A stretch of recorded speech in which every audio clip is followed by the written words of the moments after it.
Avez-vous déjà ressenti ce poids invisible, presque oppressant, qui semble vous retenir prisonnier d'une relation ou d'un souvenir, même lorsque cette connexion n'apporte plus rien de positif à votre vie? Ce sentiment d'être lié, non pas par des chaînes visibles, mais par des émotions invisibles, des regrets ou des espoirs déçus, peut être terriblement paralysant. Vous vous surprenez peut-être à revisiter encore et encore des souvenirs qui ne font que raviver une douleur que vous préféreriez oublier, à rejouer dans votre esprit des conversations, des gestes ou des moments qui n'existent désormais que dans le passé. Mais pendant ce temps, la vie continue et vous restez bloqué, figé dans une spirale qui semble impossible à briser. Vous n'êtes pas seul. Ce sentiment, beaucoup l'ont connu et beaucoup continuent à le porter comme un fardeau invisible. Pourtant, il existe une vérité essentielle. Vous avez le pouvoir de vous libérer. Imaginez une vie où vous êtes enfin maître de vos émotions, où aucune personne, aucun souvenir, ne peut dicter votre bonheur ou votre tranquillité d'esprit. Une vie où vous êtes libre, émotionnellement autonome, capable de vivre pleinement dans le moment présent sans être hanté par un passé qui ne vous sert plus. Cela vous semble peut-être difficile à croire, mais c'est une réalité à laquelle vous pouvez accéder. Et dans cette vidéo, je vais vous montrer comment. Aujourd'hui, nous allons plonger dans les enseignements intemporels du stoïcisme, une philosophie qui a traversé les siècles et continue de guider ceux qui recherchent la sérénité et la résilience. Ensemble, nous explorons cet précepte stoïcien puissant qui vous permettront de briser ces liens émotionnels qui vous entravent, de retrouver votre autonomie intérieure et de construire une vie en paix avec vous-même. Ces préceptes, profondément ancrés dans la sagesse de philosophes comme Épictète, Marc Aurèle ou Sénèque, offrent des outils pratiques et transformateurs pour reprendre le contrôle de vos émotions. Alors, prenez un moment pour vous poser une question simple, mais cruciale. Êtes-vous prêt à changer votre perspective, à vous libérer de ce poids émotionnel et à avancer vers une vie où vous êtes enfin aux commandes? Si la réponse est oui, cette vidéo est pour vous. Restez avec nous jusqu'à la fin, car chaque précepte que nous allons explorer pourrait bien être la clé qui transformera votre relation avec vos émotions et vous ouvrira la voie vers une véritable liberté. Et avant de commencer, n'oubliez pas, abonnez-vous à notre chaîne Sagesse en Évolution. Cliquez sur la cloche pour ne manquer aucune de nos vidéos, et partagez ce contenu avec ceux qui, comme vous, pourraient bénéficier de cette sagesse intemporelle. Préparez-vous à une transformation intérieure puissante, car ce voyage commence maintenant. 1. Distinguez ce qui dépend de nous et ce qui n'en dépend pas. Imaginez un instant que vous êtes un navigateur pris dans une tempête en pleine mer. Vous ne contrôlez pas la puissance des vagues, la direction du vent, ni l'intensité de la pluie. Mais ce que vous pouvez contrôler, c'est la manière dont vous ajustez vos voiles et tenez la barre de votre navire. Cette image illustre parfaitement le principe stoïcien fondamental enseigné par Épictète. Distinguer ce qui dépend de nous de ce qui ne dépend pas. Comprendre cette distinction est non seulement libérateur, mais c'est aussi une clé pour se détacher émotionnellement des autres et regagner la maîtrise de sa vie. Nous vivons dans un monde où nos émotions sont souvent influencées par ce que font ou disent les autres.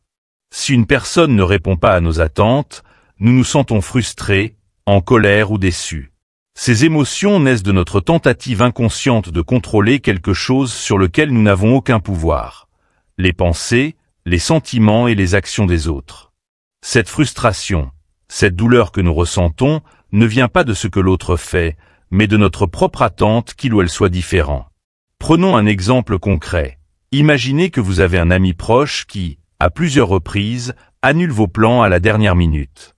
Vous passez des heures à espérer qu'il s'améliore, à lui en vouloir, à ruminer sur le fait qu'il ne respecte pas votre temps.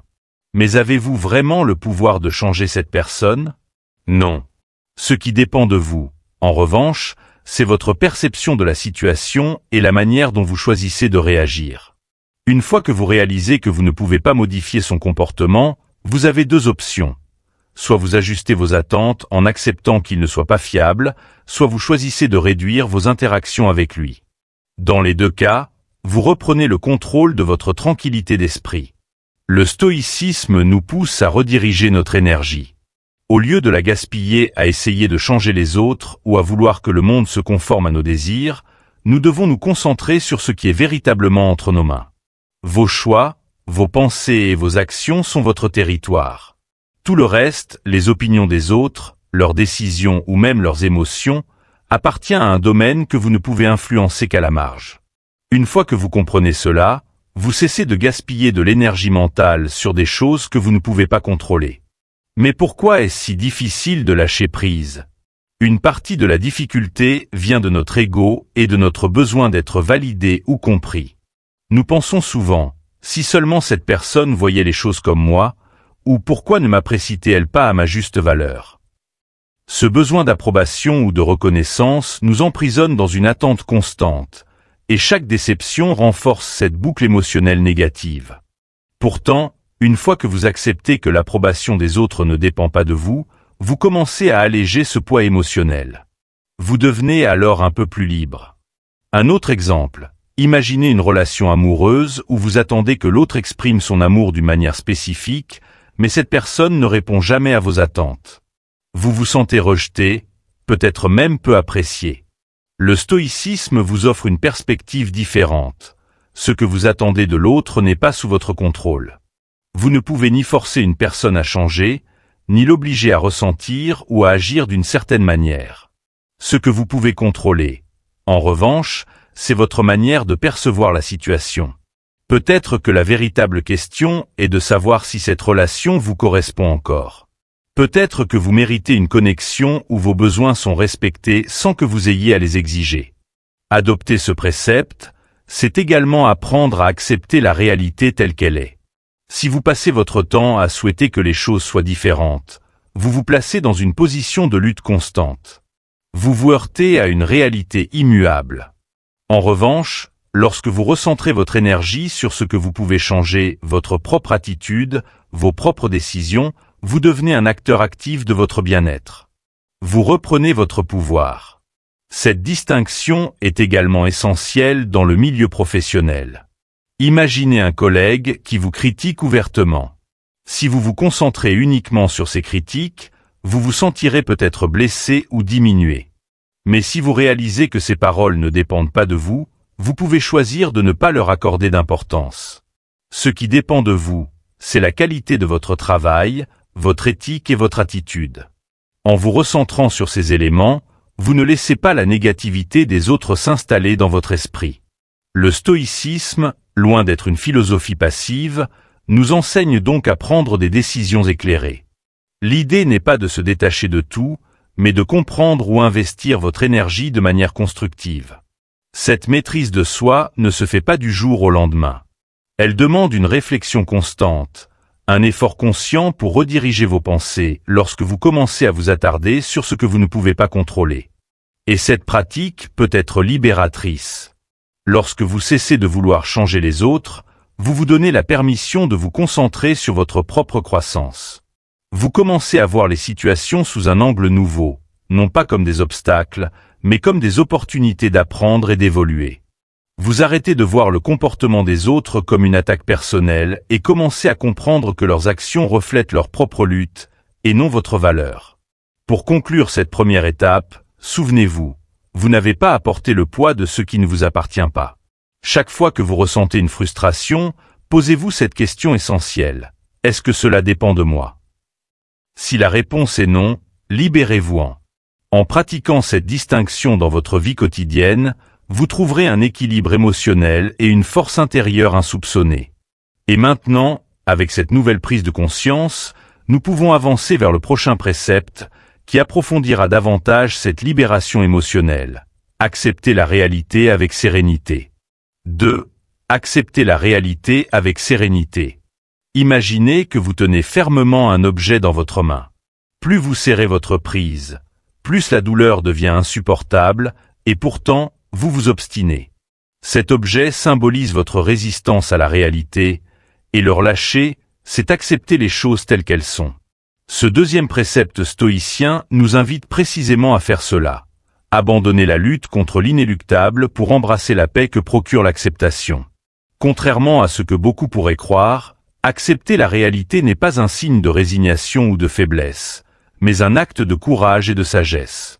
Dans nos vies, nous sommes souvent tentés de vouloir changer ce qui ne peut être changé, comme un passé douloureux ou les actions d'une autre personne. Prenons l'exemple d'une rupture amoureuse.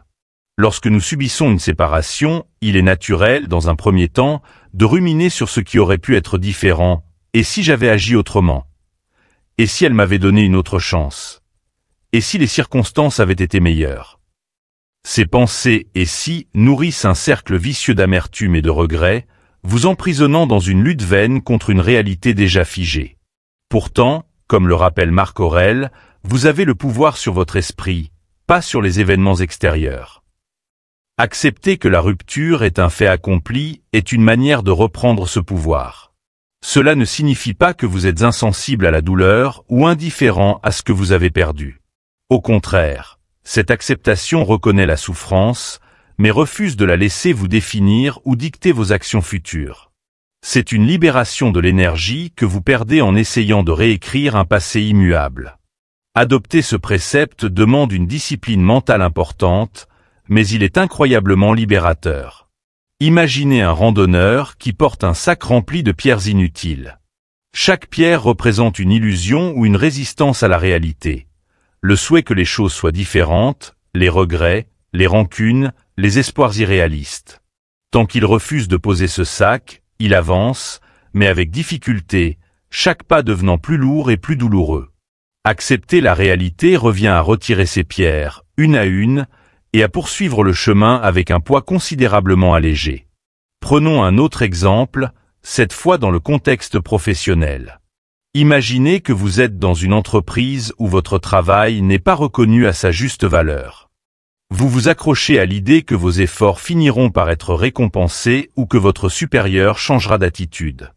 Cependant, cette reconnaissance tarde à venir, et vous êtes constamment frustré. Le stoïcisme vous invite à accepter cette réalité. Il est possible que vous ne soyez jamais valorisé dans cet environnement. Ce que vous pouvez faire, en revanche, c'est choisir de chercher un nouvel emploi ou de trouver une manière différente de donner un sens à votre travail. L'acceptation vous libère ici de l'attente paralysante et vous permet de passer à l'action. Mais l'acceptation n'est pas toujours immédiate. C'est un processus qui demande du temps et une pratique quotidienne. Elle implique de regarder la réalité en face, même si elle est inconfortable ou douloureuse. Imaginez un arbre déraciné après une tempête. L'arbre ne peut pas se battre contre le vent qui l'a arraché du sol. S'il pouvait penser comme un humain, il pourrait passer son temps à se demander pourquoi la tempête est survenue ou pourquoi il n'a pas été plus fort. Mais cela ne changera rien à son état actuel. En revanche, si cet arbre acceptait son état, il pourrait, dans une métaphore vivante, chercher à s'adapter, peut-être en repoussant de nouvelles racines ou en se transformant en quelque chose de nouveau. L'acceptation est cet acte d'adaptation qui nous permet de continuer à vivre malgré les tempêtes. Un aspect clé de l'acceptation est également de comprendre que nous ne sommes pas seuls dans notre lutte contre la réalité. Tout le monde, à un moment donné, traverse des épreuves qui semblent insurmontables. C'est dans ces moments que le stoïcisme nous offre une perspective puissante. Chaque difficulté, chaque perte, est une opportunité d'apprentissage. En acceptant ce qui est, vous créez un espace pour explorer ce que vous pouvez apprendre de cette expérience. Une rupture, par exemple, peut vous apprendre à mieux comprendre vos besoins émotionnels ou à reconnaître les signes d'une relation toxique. Un échec professionnel peut vous pousser à réévaluer vos objectifs ou à développer de nouvelles compétences. Il est important de noter que l'acceptation stoïcienne ne signifie pas l'abandon de tous vos désirs ou de vos efforts pour améliorer votre vie. Au contraire, elle vous aide à distinguer ce qui vaut la peine d'être poursuivi de ce qui ne peut être changé. C'est une invitation à agir là où vous avez un impact, tout en lâchant prise sur ce qui dépasse votre sphère de contrôle. Enfin, accepter la réalité avec sérénité ne signifie pas ignorer vos émotions ou les refouler. Il s'agit plutôt de les reconnaître sans vous laisser submerger. Si vous ressentez de la tristesse, acceptez-la comme une réponse humaine et naturelle à une perte. Mais ne la laissez pas se transformer en désespoir ou en ressentiment. En accueillant vos émotions avec bienveillance tout en acceptant la réalité, vous construisez une résilience émotionnelle qui vous rendra plus fort à long terme. Alors, comment pouvez-vous appliquer ce précepte dans votre vie dès aujourd'hui? Commencez par identifier une situation qui vous cause du stress ou de l'angoisse. Posez-vous la question suivante. Est-ce que je lutte contre une réalité que je ne peux pas changer? Si la réponse est oui, essayez de rediriger votre énergie vers quelque chose de constructif. Par exemple, si une relation s'est terminée, concentrez-vous sur la création de nouvelles expériences et sur votre propre bien-être. Si une opportunité s'est envolée, cherchez en de nouvelles plutôt que de pleurer ce qui est perdu. Pour conclure, accepter la réalité avec sérénité est une étape cruciale pour se libérer émotionnellement. Cela ne signifie pas abandonner vos rêves ou vos aspirations, mais comprendre que certaines choses échappent à votre contrôle. En lâchant prise sur ce que vous ne pouvez pas changer, vous ouvrez la porte à une paix intérieure et à un renouveau. Cette force intérieure sera votre guide dans les étapes suivantes, comme le précepte que nous allons explorer maintenant. Pratiquez l'indifférence vertueuse. 3. Pratiquez l'indifférence vertueuse. Imaginez un capitaine naviguant sur une mer agitée. Les vagues et les vents furieux essaient de déstabiliser son bateau, mais il reste calme et concentré, sachant qu'il ne peut pas contrôler la météo. Ce qu'il peut faire, en revanche, c'est ajuster ses voiles, manœuvrer habilement et rester maître de son cap. C'est exactement ce que l'indifférence vertueuse nous enseigne. Rester ancré dans ce qui importe réellement, sans nous laisser emporter par les tempêtes émotionnelles provoquées par des influences extérieures. Le concept d'indifférence vertueuse, central dans la philosophie stoïcienne, est souvent mal compris. Ce n'est pas un appel à l'insensibilité ni à l'indifférence complète envers le monde. Au contraire, il s'agit de cultiver une sérénité face à ce qui ne dépend pas de nous. Épictète le résume parfaitement. Ce ne sont pas les événements qui troublent les hommes, mais l'opinion qu'ils en ont. En d'autres termes, ce qui nous blesse ou nous déstabilise n'est pas la situation elle-même, mais notre perception de celle-ci. C'est cette perception que nous avons le pouvoir de transformer. Prenons un exemple concret. Vous travaillez sur un projet personnel ou professionnel qui vous tient à cœur, et vous le partagez avec vos proches. Certains sont enthousiastes et vous encouragent, tandis que d'autres critiquent vos efforts ou doutent de vos capacités. La réaction naturelle serait peut-être de vous sentir abattu ou frustré face à ces critiques. Cependant, en pratiquant l'indifférence vertueuse, vous pouvez choisir de ne pas vous laisser affecter par ces opinions. Vous réalisez que leur jugement, qu'il soit positif ou négatif, ne change en rien la valeur intrinsèque de votre travail ni votre propre satisfaction à l'avoir accompli. Imaginez maintenant un artiste qui expose son œuvre au public. Certains spectateurs seront émerveillés, d'autres resteront indifférents ou exprimeront leur désapprobation. Un stoïcien, dans cette situation, se concentrerait sur son propre jugement, car il sait que les réactions des autres sont éphémères et subjectives. Ce même principe s'applique dans nos vies quotidiennes. Nous ne pouvons pas plaire à tout le monde, et il est inutile de laisser les opinions extérieures gouverner notre état d'esprit. L'indifférence vertueuse nous aide également à naviguer dans les relations humaines. Supposons qu'une personne que vous appréciez vous rejette ou vous ignore. Votre première réaction pourrait être de vous sentir blessé, rejeté, ou même de douter de votre propre valeur. Mais en cultivant cette indifférence, vous comprenez que le comportement de cette personne ne diminue en rien votre valeur personnelle. Leur rejet n'est qu'une réflexion de leur propre réalité, pas de la vôtre. Cela ne signifie pas que vous cessez de ressentir ou d'aimer, mais que vous refusez de laisser ces sentiments négatifs prendre le contrôle de votre vie. L'indifférence vertueuse est également une arme puissante contre l'échec. Prenez un athlète qui échoue à remporter une compétition. Plutôt que de sombrer dans la déception ou de douter de lui-même, il peut choisir de voir cet échec comme une opportunité d'apprentissage et d'amélioration. En pratiquant l'indifférence, il ne s'identifie pas à cet échec.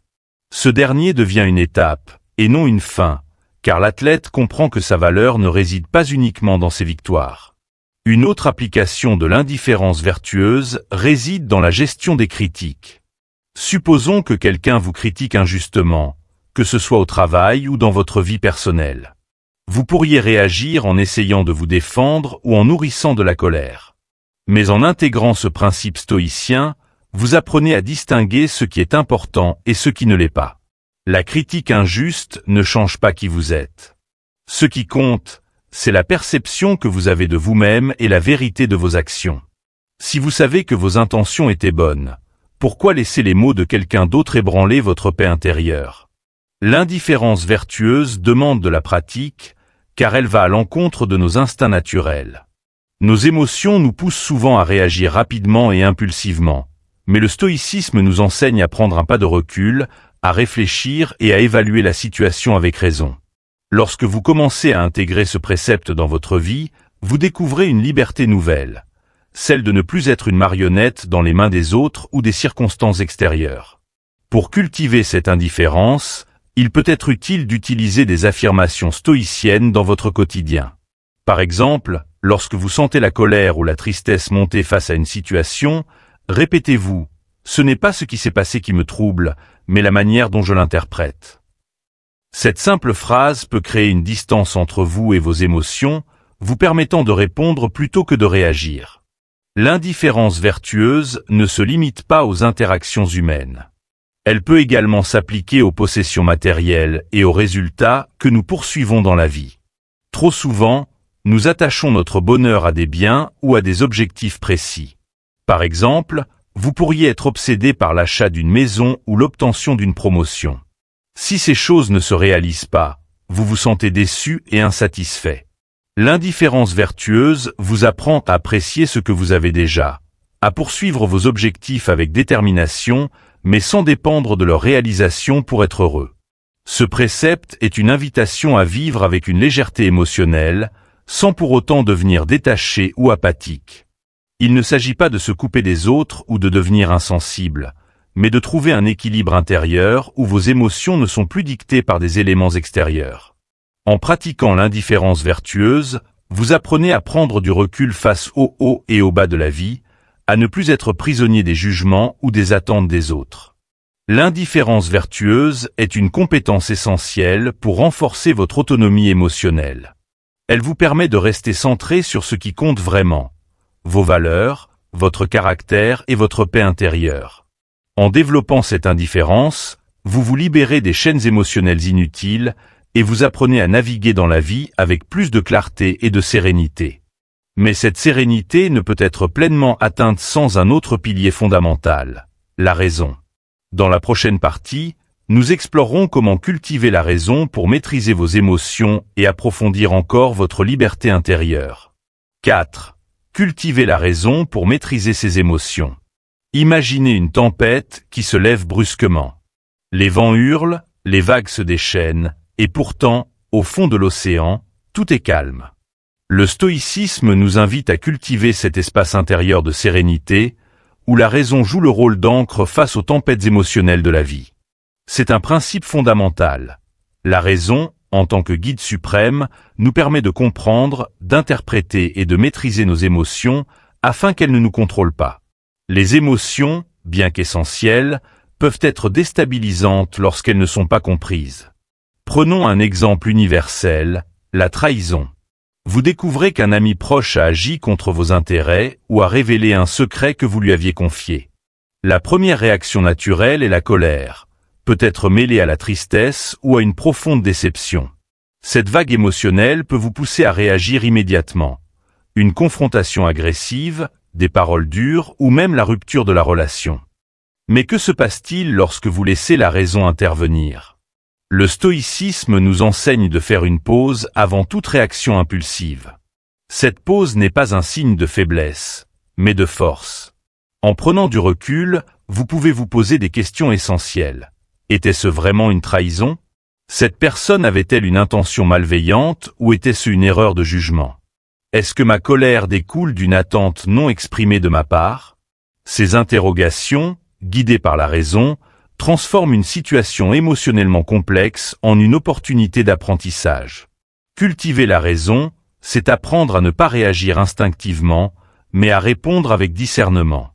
Cela ne signifie pas nier ou refouler vos émotions. Au contraire, il s'agit de les accueillir, de les analyser et de comprendre leur origine. Par exemple, si vous ressentez une jalousie dans une relation, il est tentant de la rejeter ou de la laisser exploser. Mais en utilisant la raison, vous pouvez explorer cette émotion. Pourquoi me sens-je menacé ?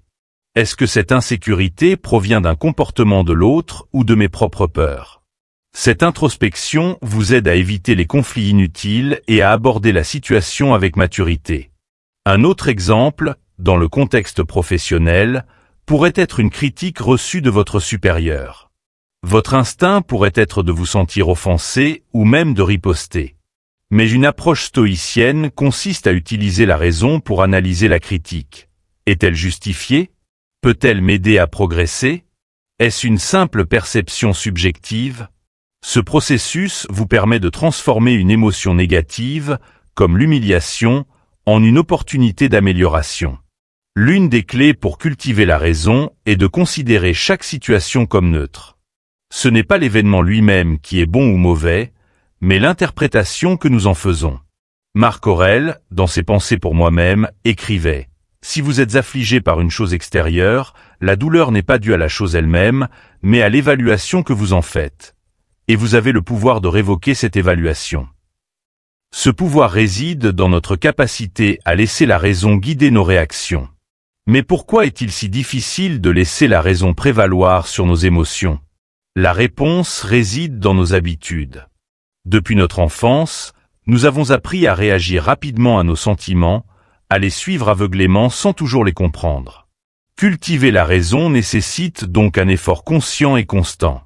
C'est une discipline mentale, un entraînement quotidien qui nous apprend à ralentir, à respirer et à réfléchir avant d'agir.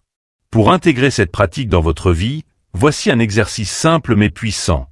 Lorsque vous êtes confronté à une situation émotionnelle intense, prenez une feuille de papier et écrivez ce que vous ressentez.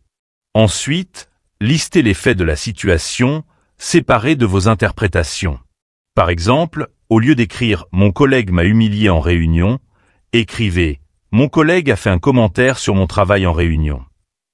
Ce simple exercice vous aide à différencier les faits objectifs de vos ressentis subjectifs, permettant à la raison de prendre le dessus. La raison est également un outil de libération. Lorsque nous laissons nos émotions nous contrôler, nous devenons leurs prisonniers. Mais en les analysant, nous pouvons les transformer en alliés. Prenons l'exemple de la peur, une émotion universelle. Vous pourriez ressentir une peur paralysante face à un changement majeur, comme quitter un emploi ou mettre fin à une relation toxique. Plutôt que de fuir cette peur, le stoïcisme vous invite à l'explorer avec raison. Qu'est-ce que je crains vraiment? Est-ce l'inconnu ou la perte de confort? En comprenant la peur, vous pouvez la surmonter et avancer avec courage. Un autre avantage de cultiver la raison est qu'elle favorise des relations plus harmonieuses.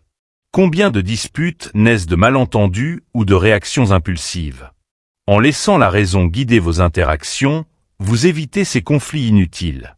Par exemple, si un proche dit quelque chose de blessant, prenez un moment pour réfléchir avant de répondre. Peut-être ces paroles reflètent-elles son propre stress ou insécurité, et non une véritable intention de vous blesser. Cette compréhension, fruit de la raison, vous permet de réagir avec compassion plutôt qu'avec hostilité. En fin de compte, cultiver la raison, c'est choisir la maîtrise de soi sur la réactivité. C'est comprendre que nos émotions, bien qu'intenses, ne doivent pas dicter nos actions. Cette maîtrise ne signifie pas devenir froid ou distant, mais au contraire, vivre avec clarté et équilibre. Vous apprenez à reconnaître vos émotions sans vous y attacher, à les accueillir sans en être esclave. Pour parvenir à cette maîtrise, la pratique est essentielle. Prenez chaque situation comme une opportunité d'entraînement. Lorsque vous sentez une émotion surgir, faites une pause. Posez-vous ces questions. Quelle est la source de cette émotion? Est-elle justifiée? Comment puis-je répondre de manière alignée avec mes valeurs et ma paix intérieure? Avec le temps, ces pauses deviendront naturelles, et la raison deviendra votre allié la plus précieuse. En cultivant la raison, vous construisez une fondation solide pour une vie émotionnellement équilibrée. Vous apprenez à transformer chaque défi en une opportunité d'apprentissage et de croissance. Mais pour compléter cette transformation, il est crucial de reconnaître une autre vérité fondamentale, l'impermanence des relations. Conclusion. La vie, avec ses hauts et ses bas, nous enseigne que l'attachement émotionnel peut être à la fois une force et un obstacle. Nous nous accrochons parfois à des relations, des souvenirs ou des attentes qui, bien qu'importants à un moment donné, deviennent des fardeaux lorsque leur présence ne sert plus notre bien-être ou notre épanouissement. Mais cette vidéo a montré qu'il existe une issue, une manière de transformer ces liens pesant en une sagesse intemporelle, grâce à la puissance des préceptes stoïciens. Nous avons exploré ensemble des clés essentielles pour reprendre le contrôle de nos émotions.